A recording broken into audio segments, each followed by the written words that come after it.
I'm here with Peter Foser, CFO of Royal Dutch Shell, and he has just given a very interesting workshop about corporate governance, and this is exactly what we want to talk about now. Now, Peter, you mentioned that there's many companies who have wonderful code of conduct, but then this is not enough. There is a life after the code of conduct has been published. Yeah, thanks, and hello to everybody. Clearly, this is only a framework, business principles, code of conduct. It's actually the actions which will deliver the spirit of a code of conduct or business principles. It's the walk the talk by management. It's setting the example. It's actually measuring what you are doing and improving. It's training, which will really make a theoretical booklet maybe and bring it into life. In the case of Shell, we have a code of conduct which has, for each section, actually has a section which is called the do's and the don'ts. So we try to be very practical for people that they can actually see, our employees, that's what they mean, that's what they shouldn't do, that's what they should do, and they should act like that. And if they see something, they should also have a channel where they can actually raise their concerns or raise good improvements, something like that. And we have also established that. So you have to establish that cycle, otherwise it will never come to life. And let's say I would be one of your employees and I would receive a call from an analyst calling me private. And what would the code of conduct say that I'm supposed to do in that case? In that case, you have to tell the analysts, or if it's from the media or in the investor, that we have an investor relations department or a corporate communication department, depending who calls you, and that's where the call should come in, and that's where he or she will get the right answer from a company's point of view. You should not expose yourself by giving information out to investors or media. So the exposure, this is something that also affects you. And I heard you telling the story about when you're in an analyst call, what you hear on the other end and how you feel about it. Yes, this is obviously in today's world. When you have an analyst call or a press call or whatever, you hear them typing immediately when you talk. So you know 2 minutes later it's out on Bloomberg, it's out on all these medias. And if you have a mistake, if you misbehave or if you do anything wrong, it's out there. And that obviously restricts all of us in what we are saying and how we are disclosing. So there is a lot of preparation going into that. And I have to say, this is not always a nice situation to be in, because you have to be extremely careful what you say. So each word counts. And so let's assume everything would be transparent. Is this, for you, do you think that is the best case or the worst case? I think transparency is good, but it has to also have an element of common sense. And it has to have an element that you can digest the transparency as well. Just giving information, loads of information, is not going to be the right solution. You need to agree with the investor world what you're going to give and then stick to that. So I'm pro-transparency, but it has to be within limits, because otherwise it's going to be destructive rather than actually improving the dialogue with your shareholders. I heard you talking about strategic corporate governance, and the word strategic maybe tackles what you just said, that it has to make sense, that it has to be the right set of information or the key figures. Or what else do you put under this umbrella of the word strategic and strategic corporate governance? Yeah, I feel that over the last 2-3 years we have done a lot of controlled corporate governance with Sarbanes-Oxley, with other regulations, and I think that's just going towards the direction of compliance rather than actually engaging in a strategic business dialogue with your stakeholders. And stakeholders is more than just your shareholders, on what are the long-term values and the long-term goals of a company. So I think we need to readjust that in order to actually get out of the pure tick-the-box exercise to a more substantial, more informative dialogue with our stakeholders. What do you mean by informative?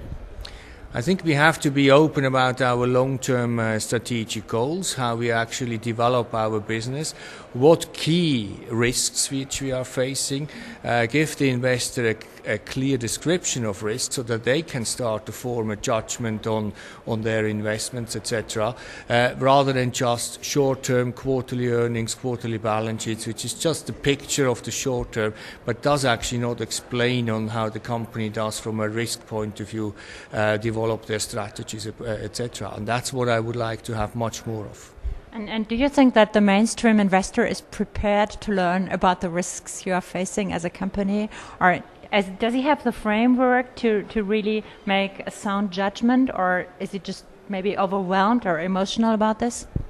There's certainly a kind of a fatigue from time to time that too much information is coming, and hence investors have difficulties to see on what they should focus. But I think that's where dialogue, that's where investor talks come into the game. So you can actually have a positive dialogue and start to educate your investor on your business as well. I mean, we spend day in, day out running our business, so we should be capable of explaining our strategy and get actually the risk, the understanding of the risks up to a level that the investor can actually make his or her own decision.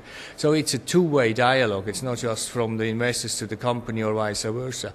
And you need to spend time on that. And I think we have not done enough of that. We means both sides over the last few years. And would that help in terms of perhaps creating something like a security belt if some bad thing happens, if there is bad news?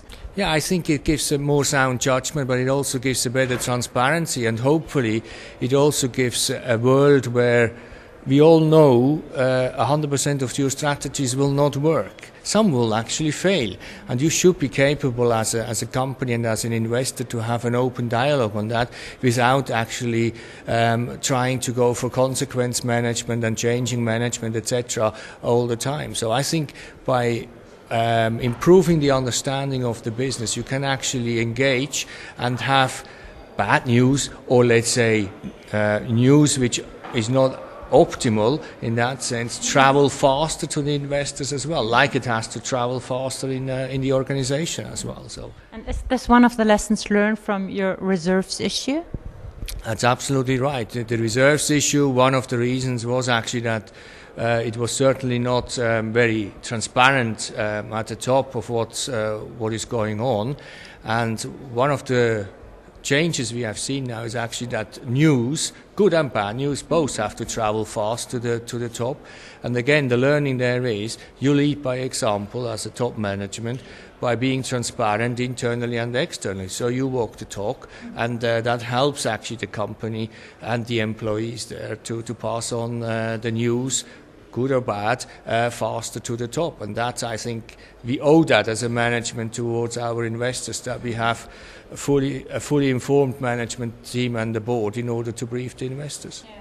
Yeah. Now, it seems to me that if you walk the talk, that this is something that you cannot reverse. That once you make people familiar with this concept, once they're getting used to getting first-hand information from a reliable source, that you cannot close the door after you have done that. So what do you think about companies that have plans to delist or being taken private and shut the doors to the public? I think for me there is no difference, because if you take a company private, you have your private investors, and I would even argue that they will be more involved and they will be actually closer to you and getting even more involved in the day-to-day business. So I don't see a difference between the two.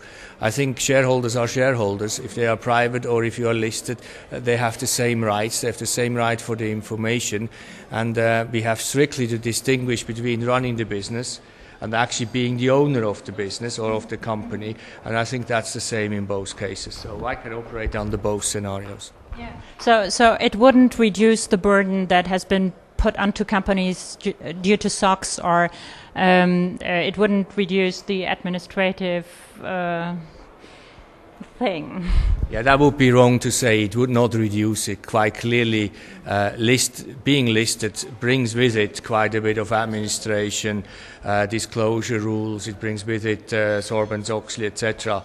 But at the end of the day, if you look at all of these things, a large portion of those activities are actually common sense activities. To have a documented control framework, that's something you need if you are quoted or not. So many of these things you still need as a private company rather than listed. But quite clearly you have less of a burden, and one could argue that you could spend more management time on actually managing the business.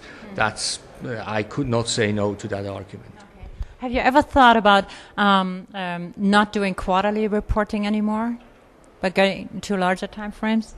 Yeah, I think each quarter you start to think about that when you enter that phase again.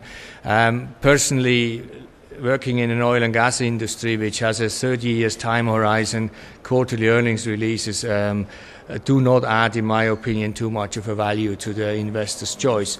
So from that point of view, I think I would certainly welcome a different kind of either reporting stream or discussion, because if the investor actually still keeps discussing long term rather than your very short term operational performance, which has little to do with the long term value generation, you can achieve that as well. But I think the shorter term, the drive to shorter term reporting is not something I welcome, I have to say. So this is a nice closing remark for a conference that focuses on the long term, but this is the short term. Thank you so much, Peter Voser, and thank you for being here with us. Pleasure.